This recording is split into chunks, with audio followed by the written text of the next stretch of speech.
Bueno, muchísimas gracias a todos los que están hoy. Para mí es un honor poder estar acá para poder compartir este espacio. Y muchas gracias por venir después del almuerzo, porque yo sé que después del almuercito queda uno pesado. Así que vamos a meterle toda la energía. La idea es que pueda compartirles a ustedes algunas analogías y llevarnos algunos aprendizajes recolectados de las presentaciones que tuvimos en la mañana. Creo que un mensaje muy fuerte que nosotros recibimos fue cómo conectamos la arquitectura con la realidad del negocio. Y ese va a ser un poco el hilo conductor de esta conversación. Más que irnos a tanto técnico, voy a darles algunos tips. Y bueno, nada, primero que todo contarles esto del tema de la arquitectura orientada a eventos. Voy a arrancar con un pequeño video que justamente nos aterriza un poco en ese día a día. Así que bueno.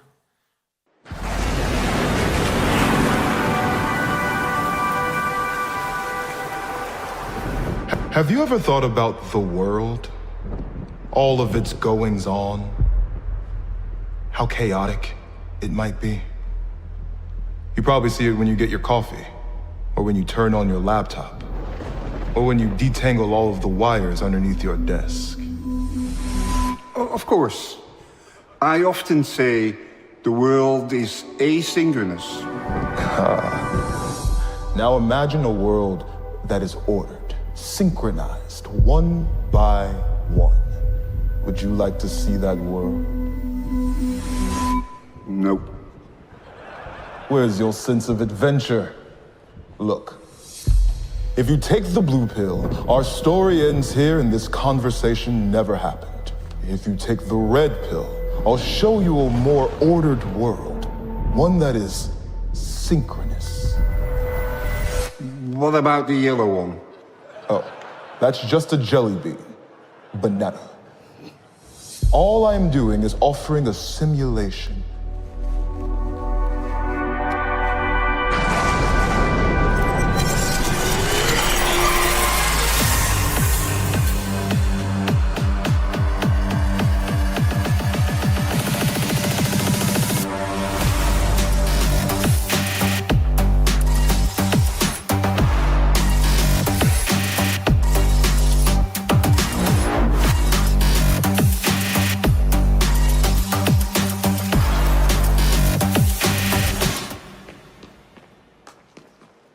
Here you go. Thank you. I'll need a minute. Oh, take your time. Burger and fries? One at a time, please, sir. Burger?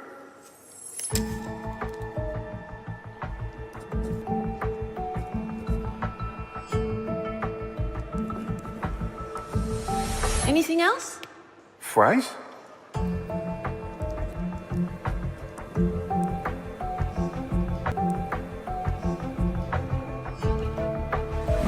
Excellent.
This place is crazy. No, this place is synchronous. Well, this place sucks. And how did you get that so fast? It's not how, but where. Shall we? It's for you.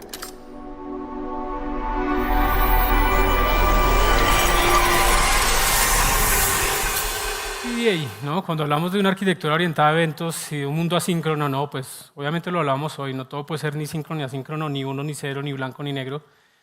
Pero vayámonos a este ejemplo un poquito más en detalle. Entonces hablamos de los microservicios, ¿no? Los microservicios nos ayudan a escalar, nos ayudan a ser más seguros, nos ayudan incluso a trabajar de forma paralela. Pero ¿qué pasa cuando convertimos ese patrón en algo que no necesariamente nos ayuda? Y es, imaginémonos una aplicación de órdenes y estos 4 microservicios.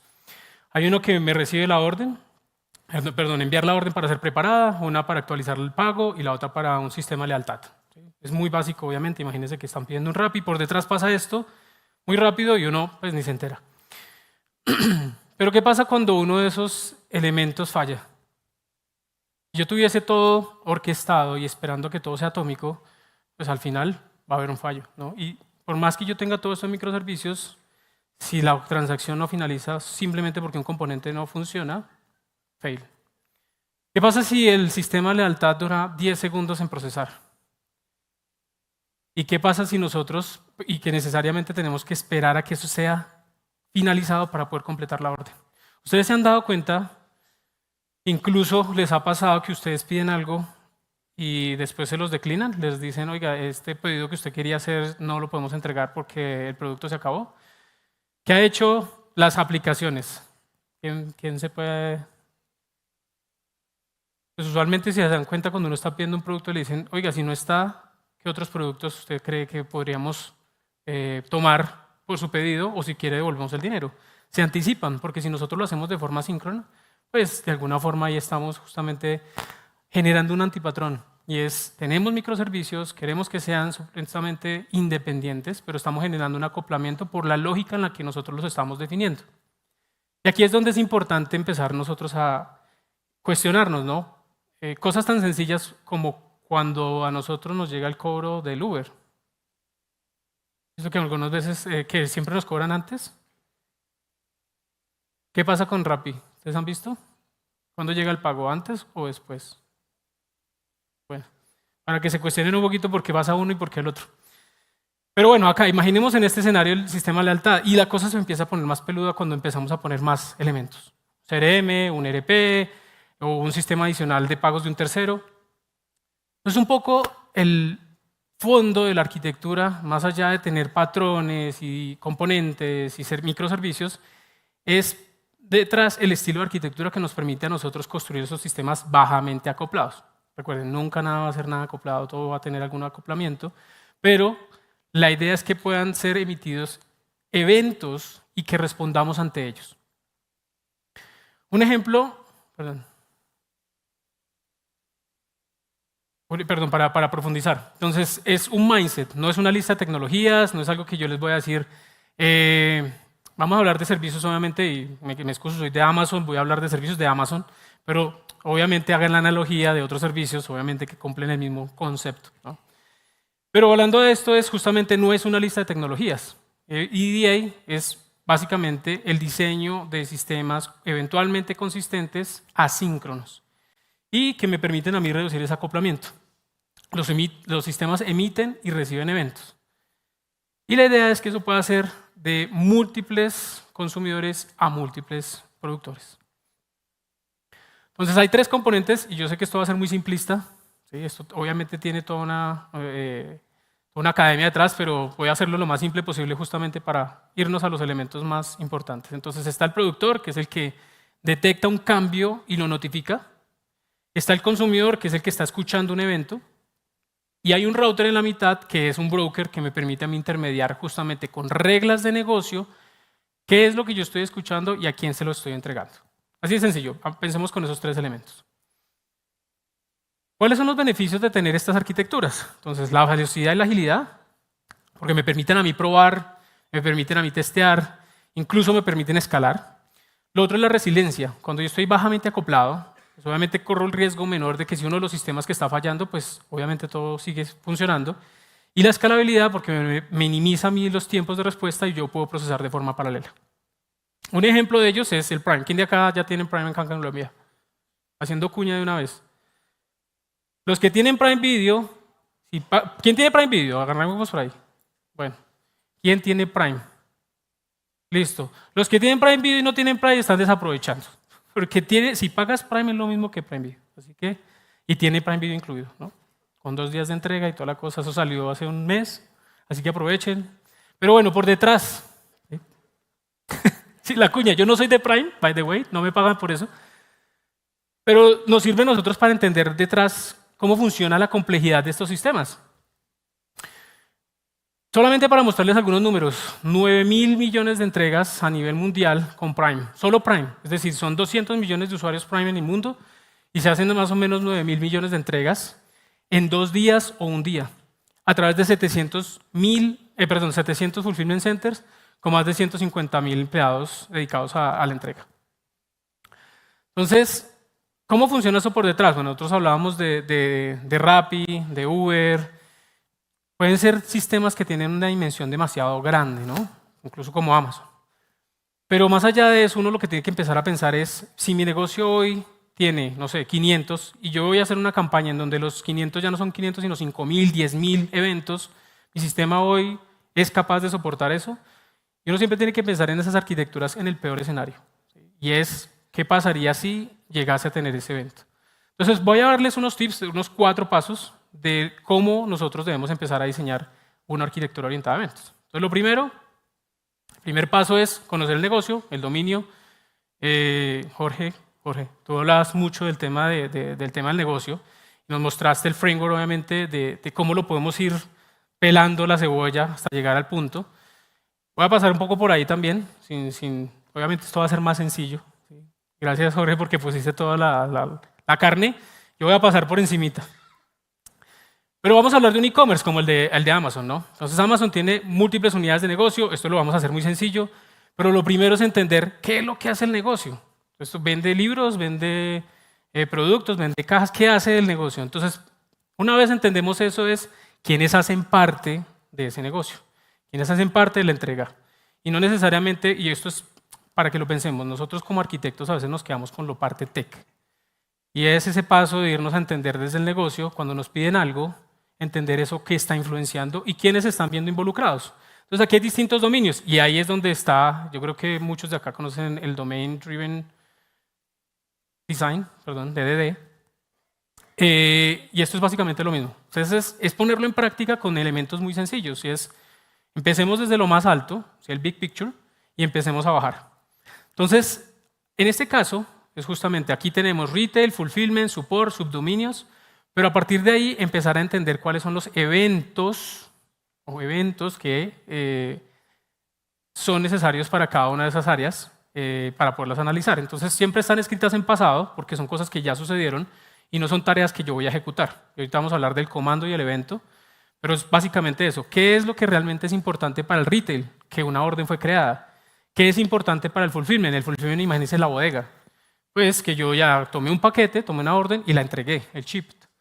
El de soporte, que me solicitaron a mí un retorno, una devolución, y ya recibí la devolución. Sencillo, ¿no? Pues obviamente estoy simplificando mucho. Pero yendo más allá, y por eso hablaba un poco del verbo que uno utiliza a la hora de diseñar los eventos, es que una cosa es cuando uno dirige un comando, o sea, cuando uno pone una orden, uno pone una acción o llamas una API, y otra muy distinta cuando hay un evento y hay otros elementos observables u otros consumidores del evento que toman acciones. Entonces acá hay 2 ejemplos. Por favor, envía un email de confirmación. Listo, yo lo envío. Esa es la API. Uno llama a la API, 0. ¿Qué pasa si yo tengo acá un evento y yo le digo, el cliente X está ordenando este producto, este widget?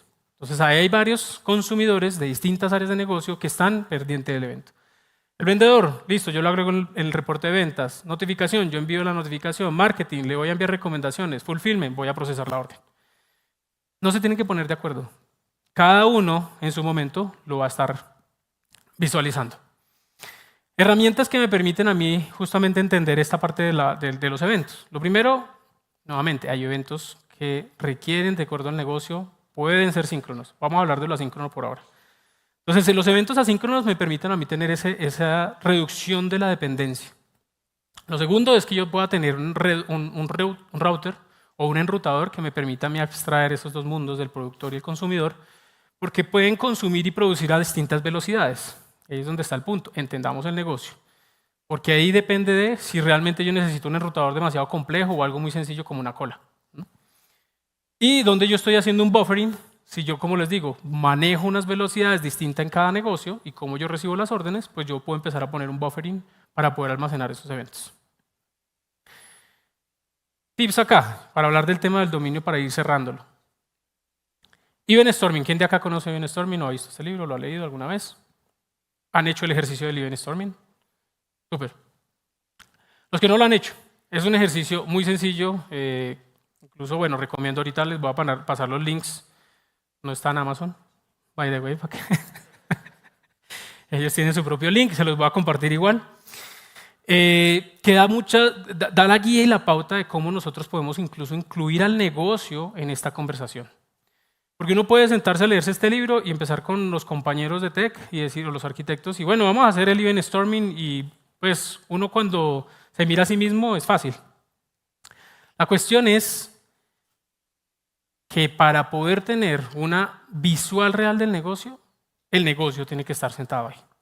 Y aquí yo agrego otra cosa, porque yo creo que siempre hemos dicho, no, es que tecnología se tiene que acercar al negocio. Pero nosotros también somos los evangelistas de que el negocio se acerque a tecnología. ¿Sí? Ahí me llevo un poquito el ad, porque a veces el negocio le tiene miedo a tech. Afortunadamente GenAI, los LLMs, todo lo que hemos visto revolución ha hecho que hasta el CEO diga, venga, Chino, cuénteme eso de qué es, cómo lo podemos implementar acá. Eso ha pasado. Eso no significa que los otros elementos que nosotros tenemos de arquitectura, nosotros no los podamos incluir en esa conversación. Entonces, volviendo al tema del Event Storming, es una recomendación, tiene un gran beneficio y es justamente que está orientado al Domain Driven Design, porque me permite a mí entender el negocio desde los dominios, desde los componentes, desde los comandos, los eventos, de lo que sucede realmente en el día a día. Y a partir de ahí ya traducirlo a tecnología, porque uno a veces arranca con el prototipo. Y el prototipo entonces empieza uno a tratar de calzarlo con el negocio, ¿no? Y ahí es cuando uno dice, nosotros en Amazon le hablamos del Working Backwards, no sé si nos han escuchado alguna vez hablar de eso, y es, entienda la necesidad, cómo va a deleitar al cliente, y eche para atrás y diga, oiga, sí, hay una tecnología que resuelve este problema, o no la hemos hecho nunca y lo vamos a hacer. Distinto a, vamos a crear una Alexa y vamos a ver si a la gente le gusta. Entonces, ahí es donde justamente uno tiene que identificar cuáles son esas categorías del negocio, invitar al negocio, hacer las preguntas y hacer los retos de esas preguntas también, o sea, retar al negocio. Hace poco me pasaba en uno de estos ejercicios que me decía el cliente, nos demoramos 2 meses en activar a un agente. 2 meses. ¿Y por qué 2 meses? No, lo que pasa es que nosotros tenemos que mandar un papel a un tercero, esta persona está muy lejos, en un lugar muy rural, tiene que firmar, luego se tiene que apostillar de vuelta y luego que tiene que volver a el documento. Y en esa ida y vuelta por los couriers que van hasta ese lugar se demora 2 meses. Yo le pregunto, ¿y por qué se tiene que hacer manual? Entonces, no, es que siempre lo hemos hecho así. Entonces, ok. ¿Y la regulación te exige que sea manual? No. Bueno, ¿y por qué no lo hacemos digital? Entonces él empezó a preguntar a legal, o sea, nunca se habían hecho esa pregunta tan sencilla. Y cuando vamos y miramos, no, sí, DocuSign funciona. Yo, bueno, listo. Fue algo tan sencillo que ni siquiera tuvimos que implementar algo de Amazon, by the way, sino era cambiar un proceso de ellos con una pregunta tan sencilla. Entonces, con algo tan simple como esto que les estoy diciendo es justamente cuestionense. Muchas veces el negocio toma un camino porque así funcionó mucho tiempo atrás y porque se hacía así, pero eso no significa que uno herede y siga manteniendo las costumbres, porque a veces hay que cambiar y retar no solamente la tecnología, sino el negocio. Y estos ejercicios justamente ayudan a eso, porque los pone uno en un papel. Más o menos este es como perdóname, yo ahorita les muestro la foto. Pero es más o menos como los distintos niveles. Entonces el primero es a grandes pies de altura, en donde uno puede encontrar el estado actual y cuáles son los límites del negocio. La otra son los procesos, que ya entras un poco más abajo. Y yo diría que se vean mejor los slides de Jorge, porque sí, perdóname, de Jorge, porque tiene mayor detalle obviamente de esto, me encanta, porque justamente va a eso, vamos desde el big picture, vamos a los procesos y luego vamos al diseño de bajo nivel. Y ahí ya es donde ya estamos tocando el hueso. Pero no empezar al revés, empezamos con el producto y luego tratamos de calzarlo hacia el negocio, ¿no? Recuerden, en ese orden, porque les va a permitir a ustedes tener la abstracción. Yo creo que en arquitectura uno usa mucho la analogía del bosque, no sé si ustedes la han escuchado.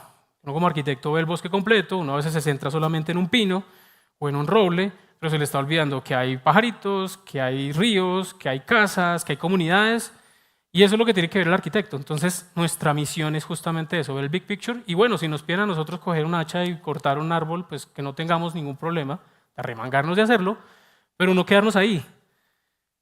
Bueno, perdón que estoy dando cantaleta, pero bueno, ustedes me entienden. Este es más o menos como si una analogía. Entonces, uno puede empezar con algo muy sencillo, con un grupo muy pequeño en un dominio particular y empezar a crecerlo. Hay ejercicios como en este caso, de donde la empresa Cross ya se involucra en distintos dominios, porque un dominio siempre va a tener que ver con el otro y sobre todo si estamos hablando del negocio. O sea, no, es que contabilidad no tiene nada que ver con tecnología. Pregúntense si realmente es así. Al final uno empieza a tener un montón de post-its, pero recuerden estos elementos que están abajo, los actores, los comandos, los sistemas, los eventos, las políticas, y al final son las que me permiten a mí tener un evento en diseño completo y justamente cuál es el timeline para poder hacer el seguimiento de ese evento. Entonces hablamos del negocio, arrancamos siempre por ahí. Ahora vamos a diseñar el evento. Entonces un evento es una señal de un cambio de estado en un sistema. ¿Sí? Así de sencillo, ese es el noun. Pero, ya dejé de ver acá. Bueno. Entonces vamos a ver distintos tipos de eventos. Uno dice, no, pues ¿cómo diseño yo un evento? Un evento puede ser, sonó la alarma, como acá que pasó que, bueno, ya es la hora del almuerzo, entonces todos salimos. Y este es uno, por ejemplo, de una orden. Order 123 fue creada a las 10:47 por el cliente 456. Ahí hay detalle, pero no sabemos de qué es la orden, ¿no? Y hay otro que ya también es full state description, y ahí es donde hay que tener también un balance. Donde uno empieza a tener todo el detalle, ¿sí? El cliente, el nombre, su orden, su dirección, cheeseburger, todo el detalle. ¿Y por qué es importante esto que les estoy diciendo? Si uno no hace el ejercicio antes, lo que va a pasar es que uno empieza a tener también otro antipatrón, y es que el evento uno le quiera meter toda la data que pueda. Y ya se vuelve un data exchange y no simplemente una gestión de eventos, ¿no? Entonces, para que se lo lleven, y ahorita voy a darles un par de ejemplos. Entonces, aquí está este orden 123 fue creada por el cliente 456. Es como cuando la novia lo llama, le dice, no, tenemos que hablar. Y uno dice, ¿de qué? ¿Sí? De lo mismo acá, hay una orden, ¿de qué? ¿Sí? Ese es más o menos como un poco la analogía. Entonces uno termina llamando. Oiga, ¿qué pasó? ¿De qué tenemos que hablar? Bueno, no voy a dar más ejemplos para no irnos a otra cosa. Entonces yo llamo una API para que la API, obviamente, ¿recuerdan lo de los ciclos que vimos con Gregorio y con Nicolás? Bueno, aquí hay también un patrón de ciclo en donde uno dice, no, pues si no tengo la información completa, pues termino preguntando a la API y la API del mismo publisher, no tiene mucho sentido. Luego hay otro tipo, digamos que dice uno, está bien, te voy a mandar un mensaje y una referencia en donde puedes descargar los datos. Esa también es una opción. Y pues uno dice, listo, voy y busco la información. Y más o menos volviendo a la analogía que yo les decía ahorita, este patrón se llama claim check. Voy y reclamo algo que me entregan a mí y yo voy y busco desde la fuente en donde me entregaron un link, una URL. Volviendo a la analogía, es como que le llega uno el mensaje y le dicen a uno, ¿quién es Juan Mecánico? Y le mandan una imagen. Que tengo que bajar la imagen para poder entender qué pasó. ¿Sí? Y más o menos es así, va funcionando, va avanzando un poco más la conversación. Entonces, bueno, aquí justamente eso, va y descargas, este es un bucket de C3, pero puede ser una caché, puede ser una base de datos, puede ser una referencia, un folder compartido. Y algo que les quiero recomendar acá, este sí lo pueden encontrar en cualquier lado. Y esto es una Biblia, la verdad, yo lo vi desde el 2008, pero eso lo lanzaron en el 2003. Y aún así, a hoy, creo que así como Gregorio que mostró un paper del 92, este en especial creo que ha sido la Biblia en toda mi vida. Yo siempre voy y la busco y es atemporal. O sea, tú vas y la miras y realmente aplica muchas cosas, que es el Enterprise Integration Patterns de Gregor Hoppe. Recomendado. Si no lo han visto. Listo, entonces consideremos el tema del full state event. Entonces, cuando yo ya mando todo, listo, ya tengo todo lo que necesito, pues uno también tiene que tener un balance, porque esto también puede volverse una complicación. Si el evento es demasiado grande, puedo saturar el sistema. Si el evento ya tiene información que es innecesaria, estoy cargando el canal, estoy haciendo más lento el consumidor para procesar la información. Entonces ahí es donde uno tiene que empezar a evaluar cuál de los dos yo debo empezar a tener. No, eso es un trade-off, como hablábamos en la mañana. Puede ser o muy excesiva la información o demasiado floja, llamémosle así, que pues, no voy a poder hacer nada. Entonces, hay cosas en las que los Spurs Events son importantes. Y esto ya ni siquiera es hablando de un proceso de un negocio. Una alarma. O sea, si es una alarma, pues si suena la alarma de acá, yo no me voy a poner a preguntar en dónde está el fuego, ¿cierto? No me voy a quemar. Voy a salir. Lo mismo en el caso del Full State Event. O sea, si yo ya tengo demasiada información, entonces uno le mandan un paper de 10 páginas para entender una sola cosa, entonces uno dice, no, no es necesario. Bien, entonces ese es como lo segundo. Nuevamente, yo sé que queda como en el aire. Bueno, Javier está diciendo que hay eventos complicados, eventos muy sencillos. Recordémonos desde el principio, la base, el negocio. En el negocio se requiere tener un evento con una complejidad, una documentación importante, se tiene en cuenta dentro del diseño del evento con las dependencias de los dominios, subdominios, elementos. Ahora hablemos del router, ¿no? El que está en la mitad. Entonces el event router es el que me permite a mí justamente juntar esos dos lados, el puente entre el productor y el consumidor. Y hay varias cosas. Entonces lo primero son las colas. ¿Quién de acá ha implementado alguna vez una colita? Una cola. Es fácil, sencillo. Un queue, bueno, es un modelo más push, en donde yo pongo el mensaje, voy encolándolo, y aquí, bueno, ahí hay FIFO, LIFO, usualmente es más FIFO que LIFO, pero bueno, FIFO es lo usual. Y ahí en la parte más front es donde yo ya tengo con los mensajes que están más encolados y empiezo a consumir. En este escenario, el consumidor es el responsable de tomar el evento, procesarlo y desecharlo. Y aquí yo puedo tener muchos a muchos, ¿no? Pero siempre en un orden. Es decir, el evento nunca se evalúa más de 2 veces. Y pues ahí como para ir resumiendo, pues son... Dije push, es un pull, perdón. ¿Pull por qué? Porque el consumidor es el que tiene que tomar el mensaje. No está esperando a que le digan. El consumidor siempre está tomando una imagen, un evento a la vez, perdón. SQS, el de Amazon SQS, ¿quién de acá lo conoce? ¿Quién de acá conoce MQ, RabbitMQ, Kafka? Bueno, no, Kafka ya es stream, pero vamos por las colas. Entonces, ese es el primero, las colas. Un elemento muy sencillo. ¿En dónde se recomienda tener colas? No es para comunicación interdominio, es para comunicación intradominio. ¿Sí? Cuando nosotros tenemos, es la recomendación, obviamente cada negocio se funciona de forma diferente, pero la recomendación es que eso funcione dentro del dominio. ¿Por qué? Porque justamente tiene ese pooling en donde yo tengo que tener obviamente la carga de un contenedor o un microservicio, estar consumiendo constantemente que los eventos que se están encolando son procesados. Un stream. Bueno, ya ustedes conocen. ¿Quién conoce los streams acá? Kafka. ¿Sí? Todos, bueno, ¿quién no? ¿Quién no sabe no responde? ¿Quién no quiere levantar la mano? Listo. Entonces están los streams en donde yo tengo diferentes productores y yo ya estoy analizando y procesando muchos eventos a la vez. Y ahí es donde incluso el orden no importa, porque incluso el consumidor puede leer en cualquier punto del stream. Y es diferente, es como cuando uno ve una película. Y uno la pausó, pues no se la va a volver a ver desde el principio. Uno arranca desde donde empezó, desde donde dejó, perdón. Y así, el pedacito, yo solamente quiero consultar cuáles fueron las ventas que se hicieron el 12 de diciembre a las 2 de la mañana en X. Listo, ese es un espacio de tiempo muy definido de un time slot en donde yo quiero decir qué es lo que pasó ahí. Y todos los eventos del negocio que sucedieron ahí, simplemente los capturo. Entonces está la opción de yo quiero leerme todos los eventos, todas las ventas que sucedieron ese día, y voy a procesarlas una por una, o simplemente las que cumplen con una condición y una regla. Entonces, dependiendo de lo que el negocio está solicitando, pues uno toma una decisión. Ustedes les han dicho, es que necesitamos analizar en tiempo real nuestro negocio. ¿Sí? ¿Les suena familiar?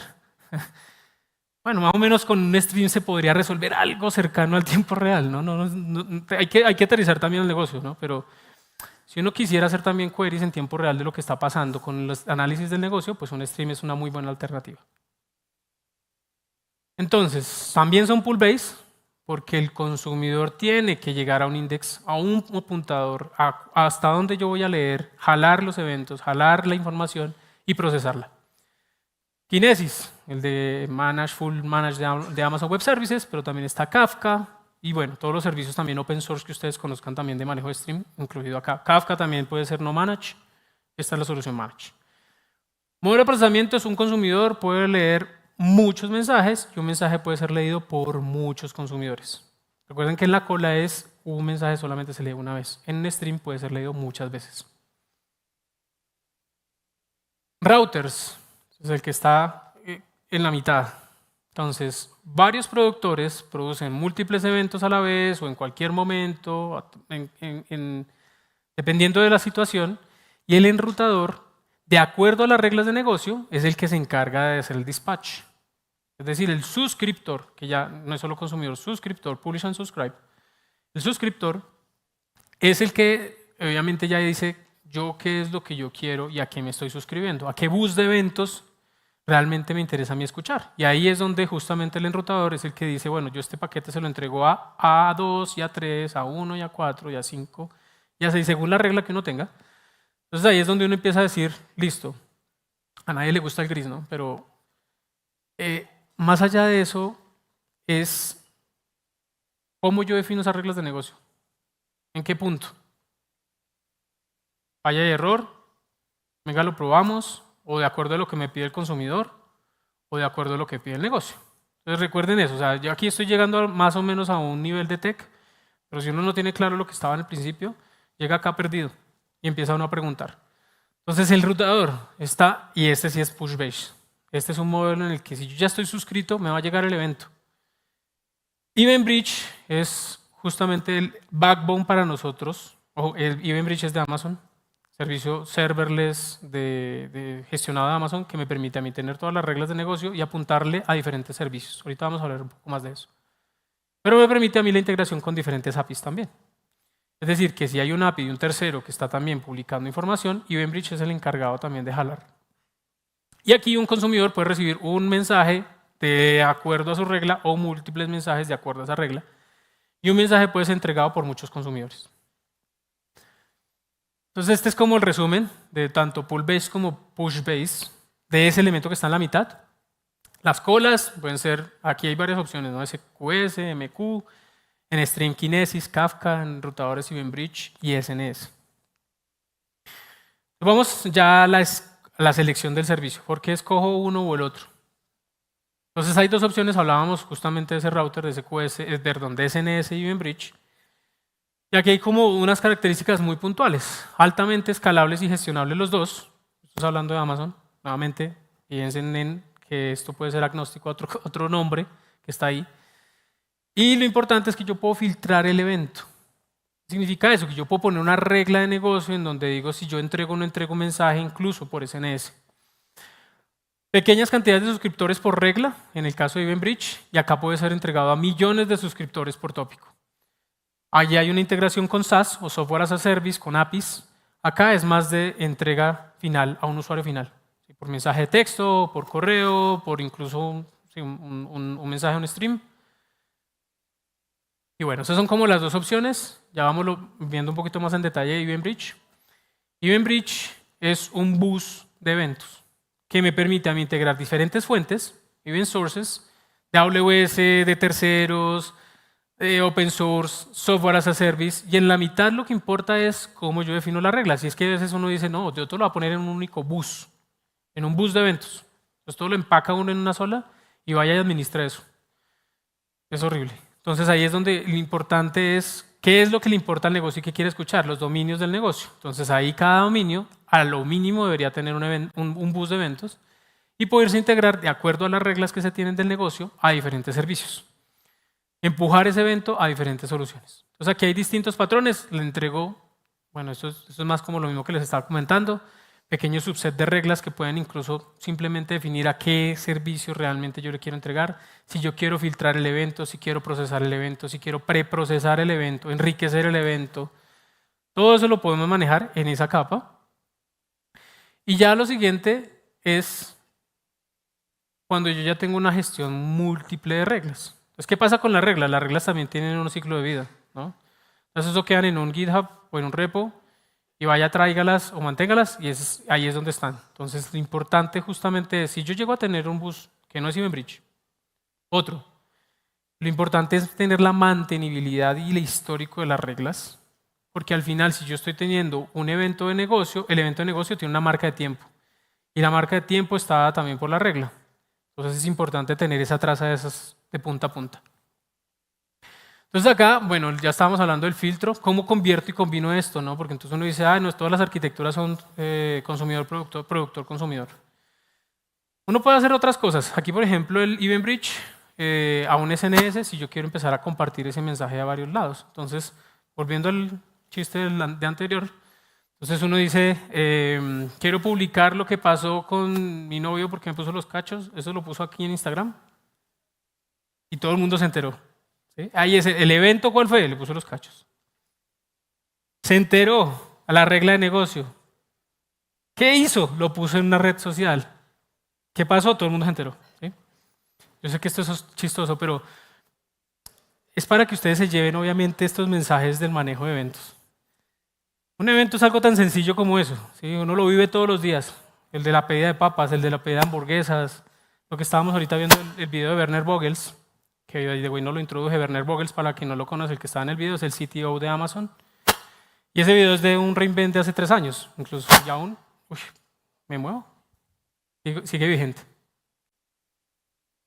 Bueno, entonces ahí como para irlo complementando, los dos, el uno tiene una ventaja y es, me permite a mí generar reglas de negocio y filtrar.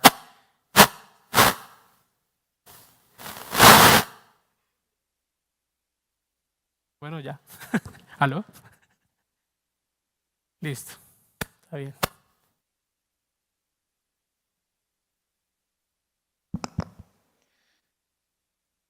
Igual ya casi terminamos, no los quiero hacer sufrir.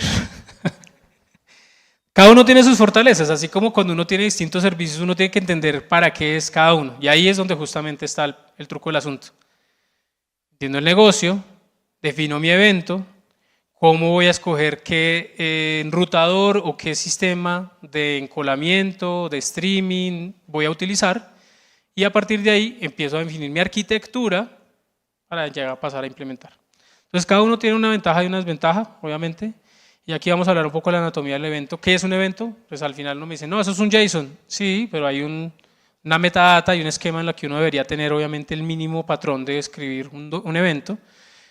Es idempotente, un evento no debería estar ni clonado, o sea, ahí no tendría mucho sentido. Un evento es idempotente, tiene un ID también, tiene bueno, en este caso número de cuenta, región, tiempo.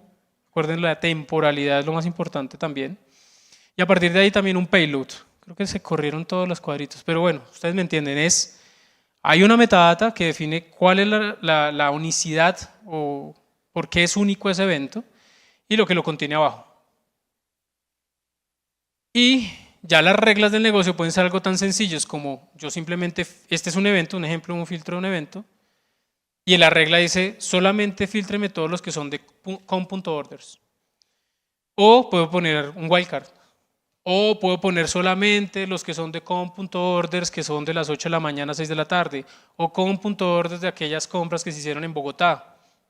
Lo que yo quiera definir justamente dentro de esa regla. Entonces, ya poniéndolo todo junto, se puede hacer una integración con diferentes terceros. ¿Y esto qué pasó? Se enloqueció.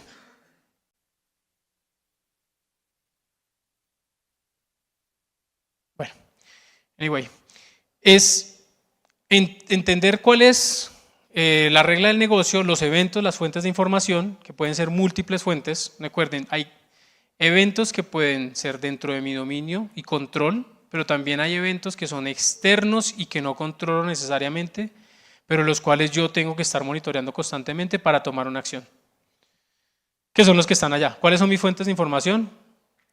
Deben de estar completamente identificables. Tengo que tener un bus con distintas reglas de negocio y que esas reglas de negocio me permiten a mí ir avanzando. Arquitecturas de múltiples cuentas. Esto ya aplica un poco más al mundo cloud, en donde uno puede tener diferentes cuentas, empieza uno a complicar más la vida. Entonces, yo quiero tener mi bus de eventos en una única cuenta. Ok, pero ¿qué pasa si la acción está en otra cuenta? Si la aplicación está en otro lado, entonces no me voy a migrar la aplicación para acá. Entonces aquí ya empieza a tener una complejidad en donde uno puede centralizar un bus de eventos que orqueste, no, más bien, que genere más bien el evento a otro bus, que se lo delegue al bus, ¿sí? Más que orquestar, porque la idea no es que yo esté esperando que el otro bus reciba, simplemente suscribo un bus a otro bus y tengo una jerarquía de eventos. Otros patrones, ¿cómo convierto ese ese pushing en pull? Entonces, en este caso, si yo sé que mi contenedor o mi aplicación no puede procesar los eventos a la velocidad que vienen, porque pueden llegar miles, pues yo puedo poner una colita atrás, ¿no? Ahí es donde está un poco el de una cola no pelea con un enrutador. O incluso puedo tener escenarios híbridos, en donde el mismo evento yo sé que puede ser procesado muy rápidamente por otro sistema y el mismo evento yo necesito encolarlo porque necesita hacerle otro reproceso o un procesamiento distinto por otro sistema. Bueno, ¿cómo se hace el error handling? No, eso también es importante, no todo funciona siempre perfecto. Incluso Werner es el que utiliza una frase que todo falla todo el tiempo y arquitecten porque puede fallar. Entonces ahí en ese caso siempre depende de cómo yo lo estoy manejando. Uno puede hacer los retries o los reintentos, circuit breaker o los patrones que quieran ahí. Y el otro es dead letter queue, otro patrón, donde yo puedo encolar los eventos que no fueron procesados, basados en un error, y empezar a hacer el reprocesamiento posterior, ¿no? Entonces ahí hay dos formas de hacer el handling. Ya para ir cerrando, quería comentarles de esos dos libros que les digo, ya ir como para ir cerrando la analogía de lo que hablábamos. Recuerden arrancar por acá. A veces uno arranca desde el framework, desde el código y se le olvida que esto resuelve una necesidad para un usuario final, ni siquiera para el negocio. Entonces arranquemos desde ahí y ahí dejo estos dos libros. Ahí están los QRs. Créanme, no estoy haciendo publicidad a Amazon, si quieren verifiquen. Están en otro lado. El Introducing the Event Storming y Event Storming Handbook.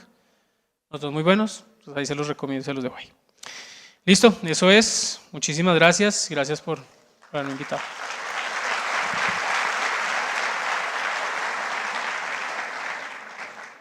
¿Preguntas? Si nos quedan. Creo que hay uno por allí.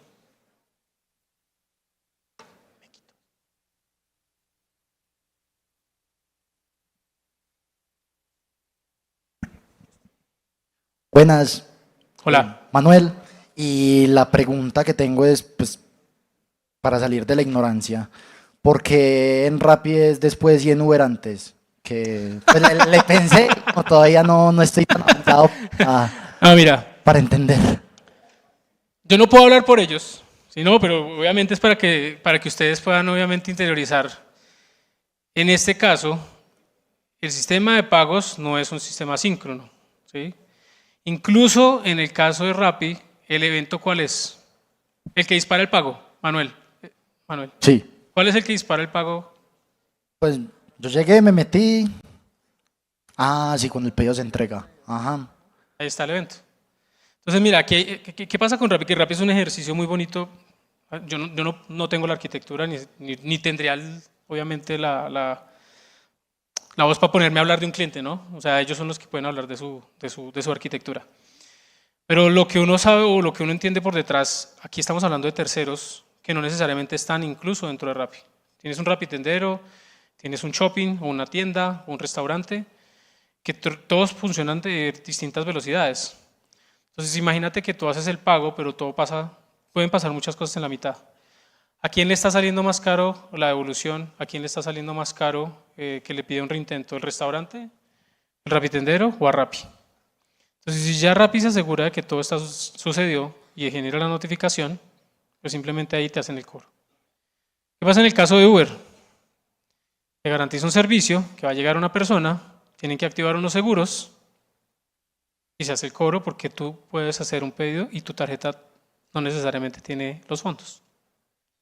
Entonces, ¿qué le duele más a Uber? ¿Cobrarte después porque tenías una tarjeta que no funcionaba o cobrarte antes y asegurarse que tienes para pagar el servicio? Entonces, ojo que esto es una observación personal. No puedo hablar por Uber, no puedo hablar por Rappi, pero es para que ustedes se lo lleven. Obviamente puedo usar Rappi y Uber como un ejemplo, pero pasa en todas las aplicaciones, ¿sí? Incluso en Amazon. No sé si ustedes se dan cuenta que en Amazon uno no le llega el cobro hasta que no dice shipped. Y chip no es que te llegó, chip es que salió de una bodega. Listo. Gracias por la pregunta. Muchas gracias. A ti.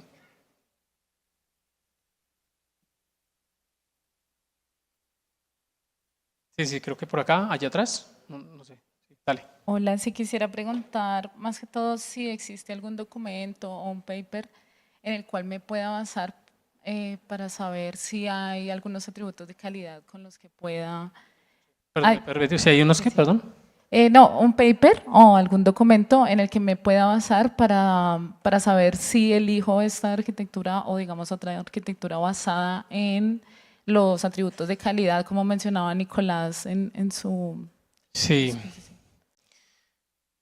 Bueno, ahorita en este momento no tengo un paper, pero sí hay unos libros que están orientados a Event-Driven Architectures. Pero nuevamente uno puede tener un diseño de arquitectura que puede estar combinado. O sea, nuevamente un Event Driven Architecture no pelea con que en tu arquitectura tengas algo 100% síncrono. ¿Sí? Si tú tienes un ERP, el ERP a veces viene de caja y tú estás esperando una respuesta de ese ERP. No puedes decirle, venga, yo le voy a hacer la factura por SAP y no sé, yo espero que me la entregue en algún momento. Pero tú necesitas la factura para hacer otro proceso a un tercero, no sé. Ahí no necesariamente está event driven, porque estás haciendo un comando, le estás haciendo una petición a ese sistema.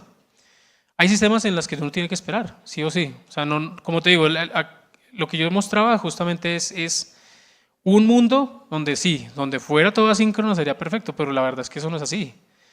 Hay cosas que son síncronas y hay una combinación de arquitecturas. Entonces uno no se debe casar con una u otra y decir es que el estilo de arquitectura event driven tiene que ser pure, o muchos que nos casamos con serverless. A mí me encanta serverless, pero sé que hay muchas cosas que serverless hasta pueden ser más costosas si no las hace uno bien. Hay contenedores que pueden ser más costo eficientes, o incluso una máquina virtual. Entonces ahí mi mensaje es eso. A veces se vuelve con el depende, ¿no? Y se vuelve un arquitecto.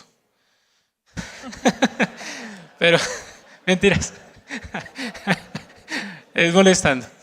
Pero sí, o sea, hay que entender realmente lo que hace fit con lo que necesitas y no ponerlo todo one size fits all, como que toda la camisa funciona para todo, ¿no? Y gracias por la pregunta. Pero yo me llevo la tarea a ver si en algún momento puedo publicar algún libro en LinkedIn y te los dejo por ahí. ¿Qué más? ¿Tú? Por acá no hay nadie, ¿no? Por acá alguien más. En esta fila, creo. ¿O alguien por acá? Nadie, ¿no?